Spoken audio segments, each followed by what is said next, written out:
So hi guys, I'm thinking to post this in my other TikTok account, which is I'm using our national language, which is Tagalog. But okay, I wanted to post it in English so that all of us that knows and understand English will understand it. And for this group that is monitoring, I wanted them to have a cues in translating. Well, I have a little bit you know a little bit hard-headed, etc. Play game, I can say. But never mind. This message is very important. So I will understand this feeling already. The hurt, which is coming in a different way. If you are religious, if you are not, but your energy is in the path of shy person that doesn't have its confidence and courage to say what it's wanted or express itself, the braveness that they are saying, take note for this message. And for those people that think everything is the same, because we that is revolving at that energy that I explained at my first words, which is the empath kind people, you will be always hurt in hearing that people are the same, especially if they are explaining about wicked person. We are wicked in a way, but not totally wicked as those wicked people. It just came, it is just revolving in our brains, but we cannot do it not like them that they can do it. Sometimes we cannot even say the words, or if we are getting our courage and confidence, we can say it, but still we are still considering their feelings, but them they cannot consider the other people's feelings. So yes, everything is different, not like the other says we are all the same.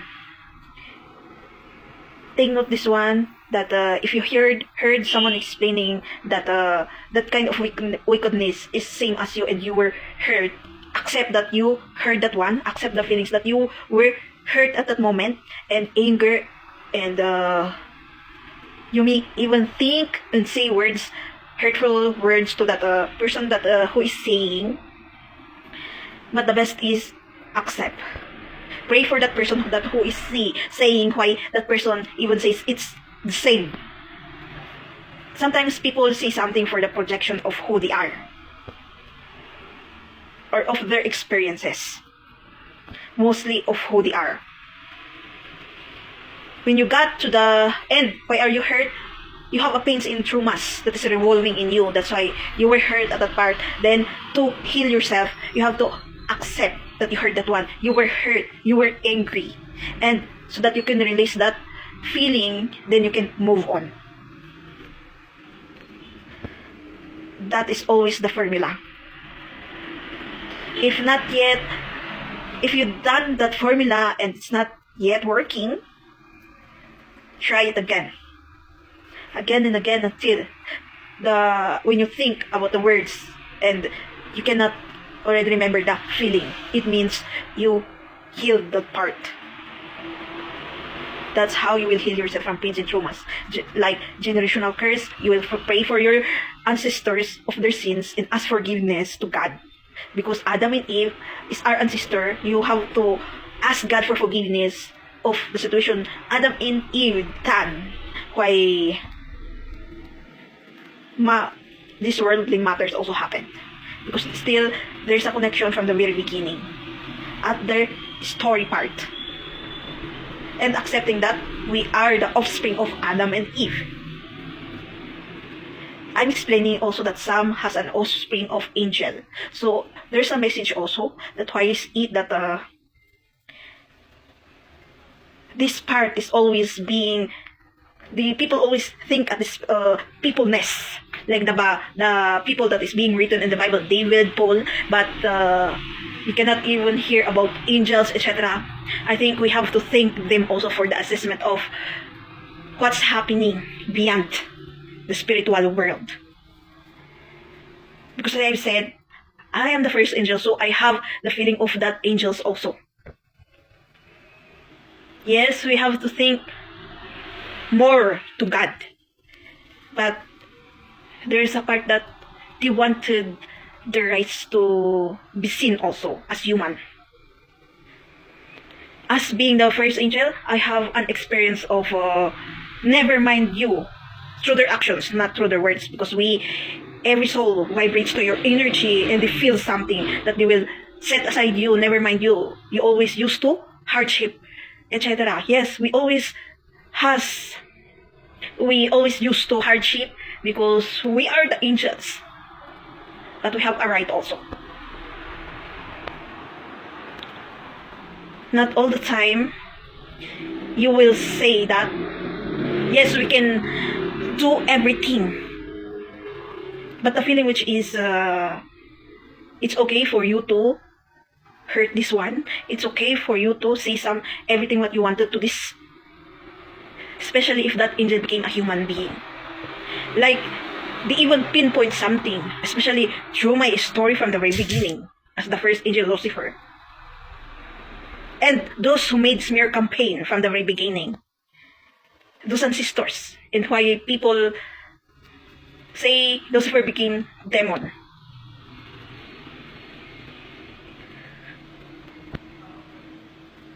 It's all about how we understand also. As you human beings, we angels also has a feelings. Like, if these human beings hurt you, it's okay. But if you will tell the truth to them and they were hurt, the meaning there is they will do their best to do a situation which is you only has the right to be hurt, but us not. As I've said before from my messages, if you know how to if you wanted to be understood, you have to understand also. If you wanted to be heard, you know how to hurt someone. If you wanted someone to listen to you, you have to know how to listen also. Because the projection always is. If you don't know how to be kind to your own fellow, the universe will even give a person that will not be. I will continue without filter. The space is not enough. And for preachers and people that is hearing the preacher, if you were hurt from the preacher's words, you have to realize it. Listen why. There is something is triggering, a pain in traumas that needed to heal. And I heard a preacher says, if your co-churches doesn't say hello to you, let them know that you are there. Yes, that is correct. Because not all the time our attention is being put. It's like we are the ones who will go in forward to say hi to everyone. If we wanted a validation of we are there as a co-church members also, or family or friends. Don't let sulk always go there or revolve in your energy, and hatred will come, hurt, then the sulk will be more stronger and stronger until the relationship of both is gone. Or if you were hurt of the words of the preachers or co-churches members, accept that part. Like, use your imaginations. Maybe that preacher is using that part in a positive way, but you were triggered because, again, do the reflection why you were triggered at that part.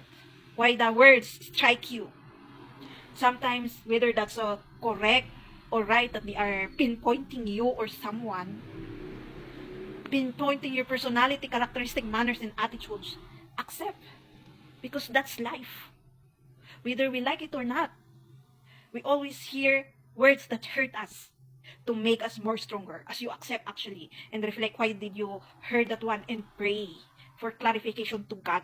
Why? But you have to be observant and vigilant also for that things that will come for the clarification. Maybe the answer will be a situation, a conversation from someone. So be ready.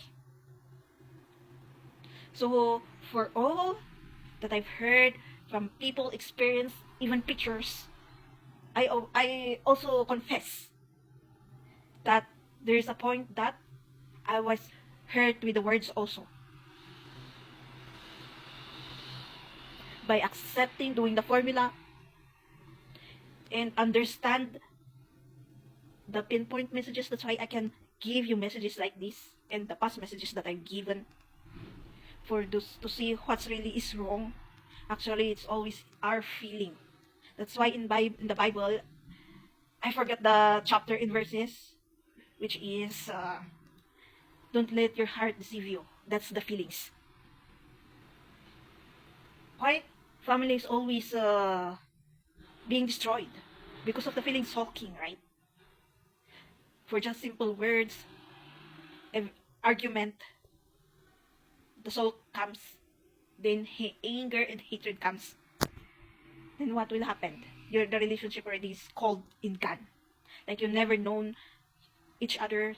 It's like that person is not your mother or father. That person is not your sibling.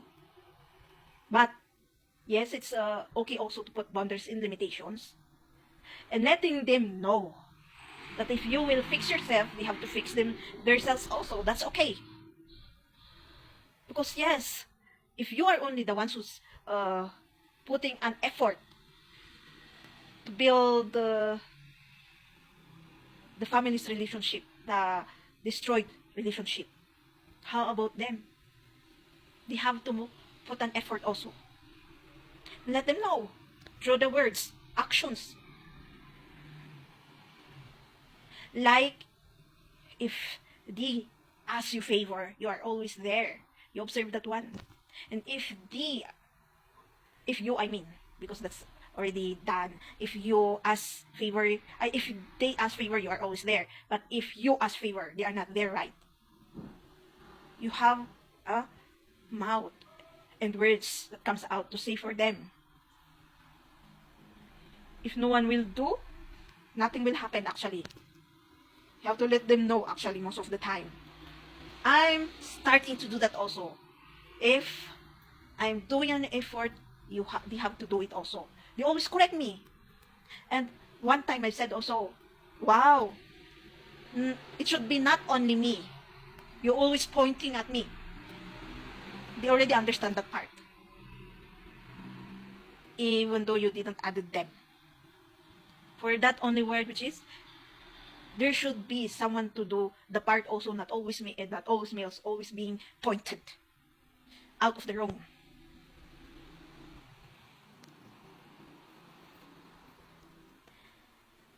And change actually doesn't apply easily. It takes times because the chaos and corruption is big. At least someone is starting. Don't let or allow them that asking question is wrong. Sometimes people made that one is it asking question is wrong. You will realize that one. Don't let them. If needed to say, is it bad to ask question? Is it bad to answer the question like that?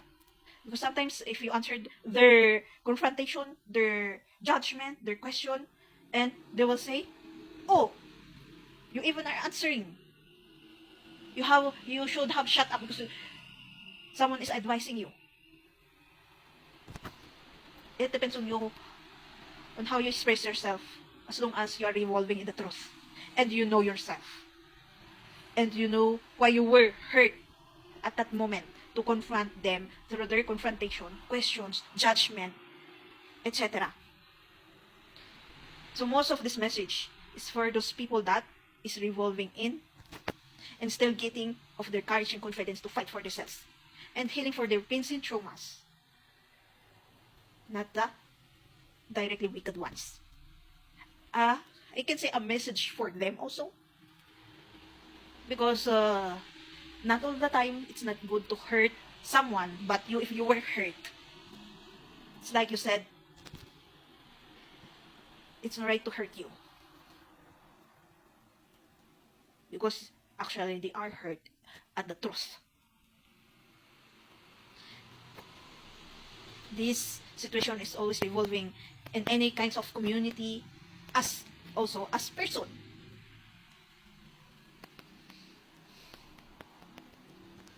So most of the time, my explanation is about a person who cannot fight itself right. Because I cannot relate for a person that is very wicked. I can be a wicked. I can say I can be a wicked by telling the truth. But most of my words or explanations here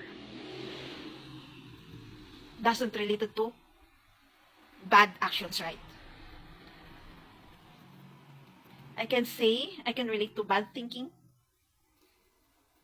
because that's how we comfort ourselves sometimes. If I am the person that is toxic before, but I healed myself.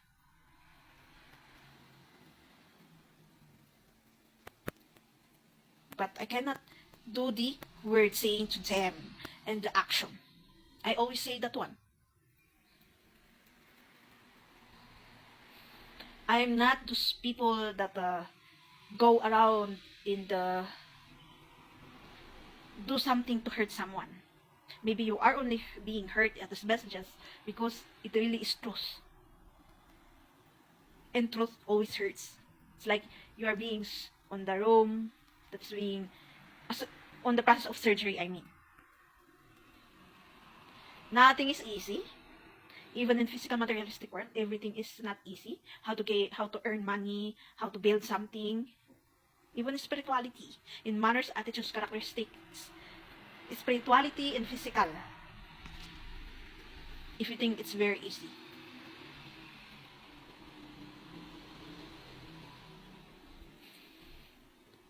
So, like when I cannot even in being drinking liquors and a lot of alcohol, I cannot even relate to those people that shout when they are drunk. Because when I'm drunk, I better go to sleep. Sleep, I mean. Be silent. And I cannot even. Some drunkard people express themselves with a lot of words that come out in their mouth. But not me in my self situation. Not actually. Silent. Wanted to sleep.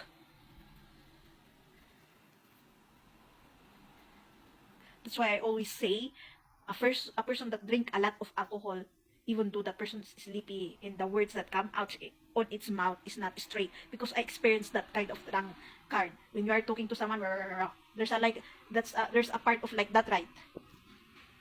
I can be at that situation that I know what I'm saying, but with the person that he's hearing me is my words are like scrambled. They cannot understand. So good luck to us. Again, this video is long.